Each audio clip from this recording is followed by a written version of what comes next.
Hi there everybody, I'm Lauren Bell. I'm a cognitive behavioural therapist and I specialise in treating a range of common mental health problems such as depression and anxiety. Some of you may know me as the Yorkshire Therapist.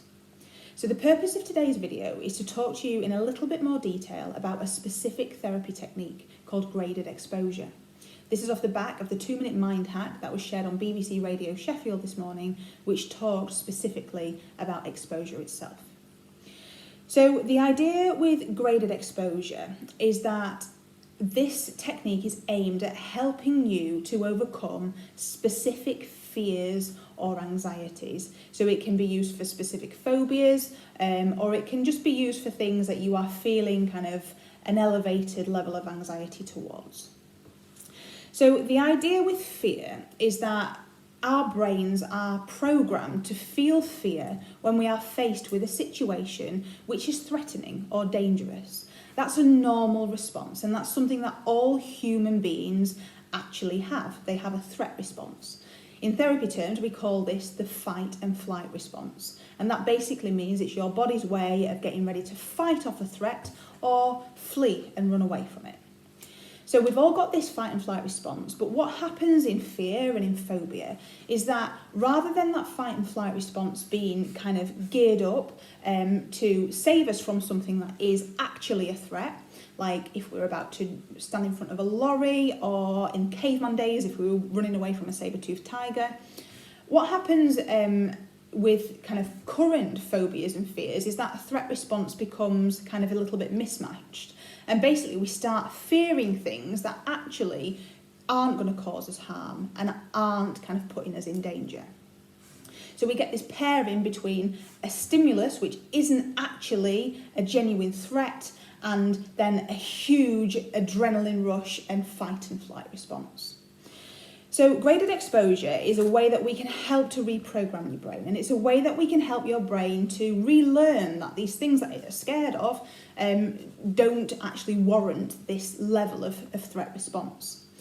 So to talk about this and make this kind of a little bit clear, I've just drawn out a bit of a graph here. So do excuse my terrible drawing and handwriting skills, but I'll just show you this now. So this here is a graph. So up the side here we've got anxiety, and across the bottom we've got time. And what we tend to find then is when we're faced with something that makes us feel anxious or fearful, very quickly we will notice a spike in adrenaline. So we'll get this kind of fear response and we'll go into fight and flight mode. So that happens, the anxiety peaks, and when we get this kind of peak of anxiety and adrenaline, the natural human response is to try and get rid of that. So what we'll do is we'll engage in something like avoidance or a safety behaviour. So avoidance and safety behaviours very quickly start to make us feel a little bit better. So we escape from the situation, or we do something to kind of get rid of the thing that's triggering the anxiety off, and we get a drop in adrenaline and we feel kind of relief from that. The problem with this is that that only works short term. And the next time you are then faced with something that triggers off anxiety, you're going to get the same kind of anxious response again. So the anxiety rises to a peak, you need to do something to get rid of it, and over time you get stuck in this kind of constant up and down cycle where every time you're faced with the threat, you get a massive anxious response, and then you need to kind of do something to escape from it. So graded exposure is about us trying to undo this cycle and like I said a little while ago, teach your brain that these trigger situations don't actually need to be feared.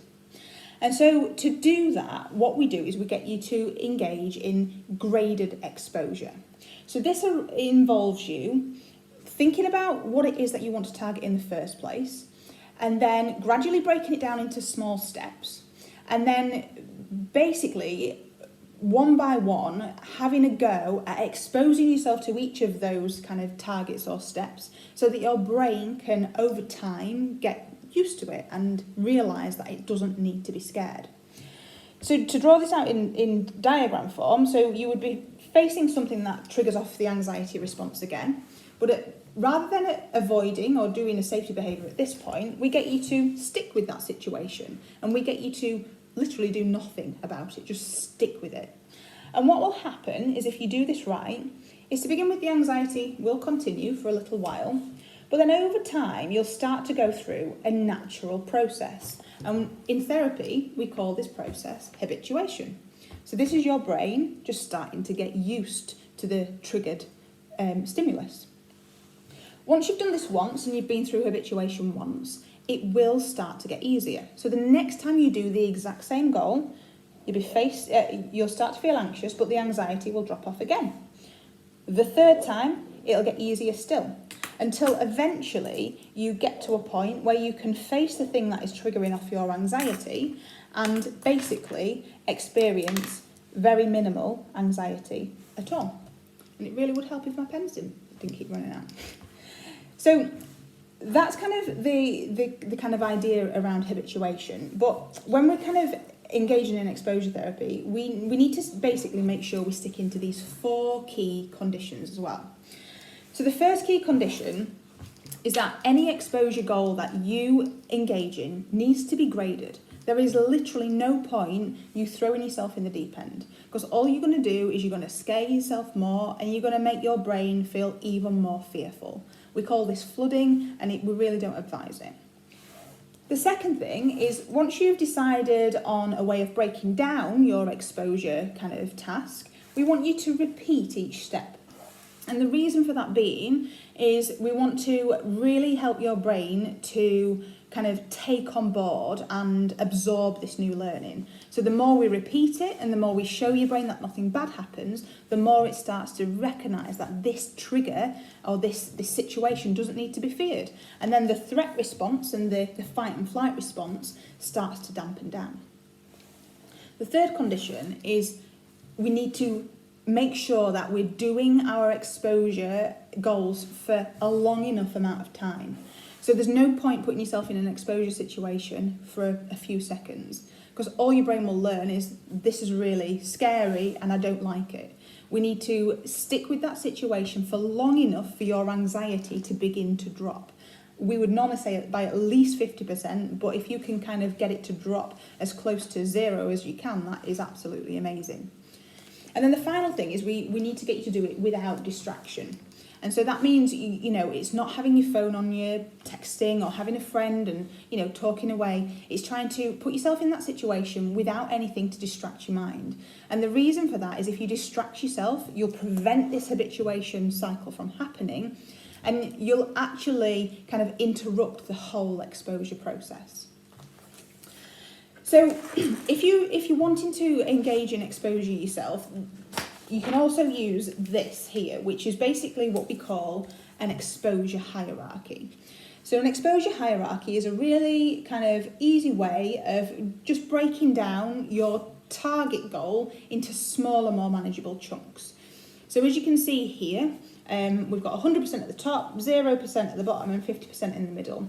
And you'll basically think about what it is that you want to target, and then you break it down into lots of little steps. So what's kind of only going to create 10% anxiety for you? What's going to create 50%? And then what's going to create 100?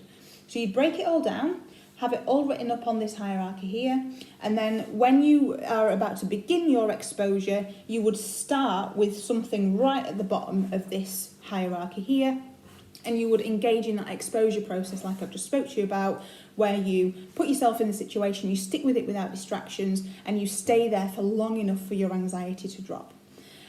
Once you've kind of completed one task and you've got to a point where you've repeated it enough that you're starting to feel bored by it, or it's just not bothering you at all anymore, then you move on to the next task. And then basically you gradually kind of move on throughout this hierarchy until you get to the very top. What you can do just to track progress is you can keep a bit of a log each time you do one of these tasks, and you can rate your anxiety out of 100% before you start, during the task, and then afterwards. And again, what you should find over a period of time is that those ratings start to come down, and that's a really nice way of you tracking kind of what's actually happening to your anxiety. So the examples I've put in here are just around kind of going shopping and wearing a mask. So at the top's going to a big shop to do a massive shop in a big supermarket with a mask on. Middle of the road is going to a small shop for a few things wearing a mask. And then 10% is just wearing the mask in the house. So that's just a very basic example of how you can do it. So that's exposure therapy in a nutshell. It is something that really, really does work, and I can tell you this from first hand because I've used exposure therapy for my own spider phobia. You'll be able to look at my other videos and my other posts relating to this. But it is really, really effective. It's not easy at times. It takes a lot of courage, and it can be, really quite kind of daunting in the first instance. But honestly, if you can kind of use this and kind of put it into practice for yourself, you should notice very quickly a huge change in your level of anxiety. So if you want any further information around this, if you want the electronic version of the hierarchy, or if you've got any other questions you want to ask me, please contact me directly. So you can email me, theyorkshiretherapist@gmail.com, or kind of message me directly or comment on one of these posts here. But thank you so much for listening to me today, and thank you for your ongoing kind of support. Bye-bye.